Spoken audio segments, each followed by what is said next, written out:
I mean, what's the difference between them? Because you have a same chat group on WhatsApp, chat group on Messenger, even TikTok. What's the difference between that app? Okay, so we have other chat applications like you mentioned, WhatsApp, Telegram, Instagram, which is the normal way of communications that students are used to. So, but those things are not based on education, because we have a situation whereby WhatsApp is not just your school chat group. You have so many other messages coming in. Sometimes once they send you an update on WhatsApp, so many messages other people are sending you communication.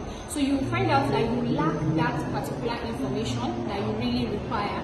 For example, during tests, we have situations whereby students have to go on WhatsApp group and be like, oh, please send me this handout. Who has this handout? And they'll send it to them. But they've already sent it to them before. They are only repeating it because they don't have access to that particular information they need because of so many messages. But the Tita application is strictly for education based, it's strictly for students. So you know that anything on Tita is serious. Once you get a notification from Tita, you know, oh, I have a schedule in school, something has happened. Once you see Tita, you know that this means business. Because on WhatsApp is mixed with your other personal activities. So that is actually the main difference. Great. And then how do schools use the app? Because is there a way that you have a special code? Maybe for example, we are ready as Stella Maris. As Stella Maris today will have special code to use the Tita app, or is it something? How do you use it? If you have it on your phone, you want to use it for your institution. How do you do that? Okay, so the Tita application is actually free. Okay. We're giving it free to Liberian students, courtesy of the First Lady, because we want to support her cause. We're trying to do like a digital Liberia, so this is like our own contribution to that. And she's a very good person who is passionate about education and helping Liberians. So we're giving this application pro bono to aid in the education sector in Liberia. So yes, anybody from any institution in Liberia can go to the Play Store or App Store and download this application, and they will be able to navigate and use the app without any restriction. You don't need a code, that's for the students. But from the lecturers, due to security and privacy, because they have to communicate information to the students, there is a code which we are going to share with the institutions and they will share with the lecturers.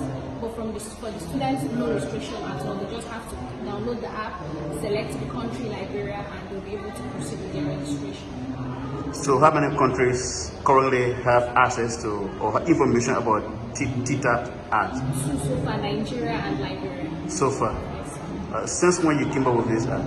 Since when? How long has it been in? We've actually started this application about 2 years ago in Nigeria. It has the development process, research and all. So, but we just officially started about 3 months ago. And we have about 13 institutions using this application in Nigeria currently. 13? Yes, 13.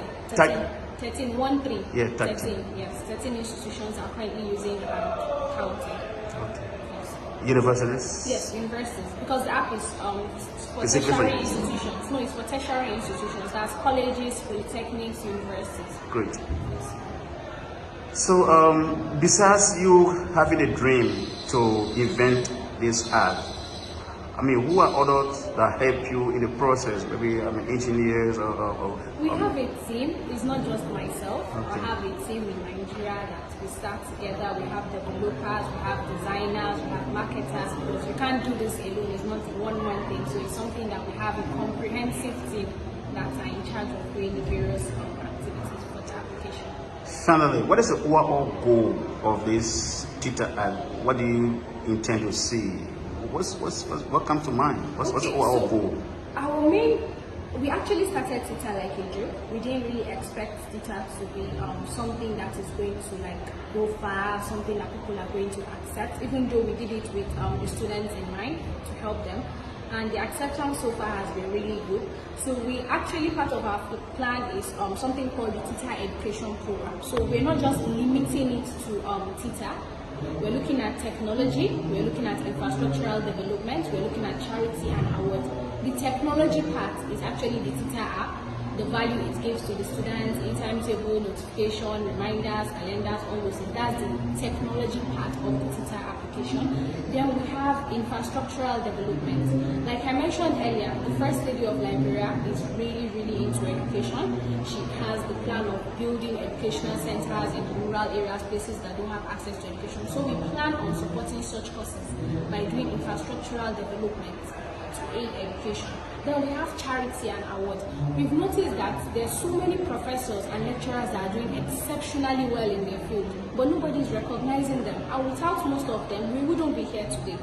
So we came up with something called the Tita Award for Educational Excellence, TAWI, to be able to award our lecturers, our professors, those that have made us who we are today, to reward them in what they are doing and to encourage them to do.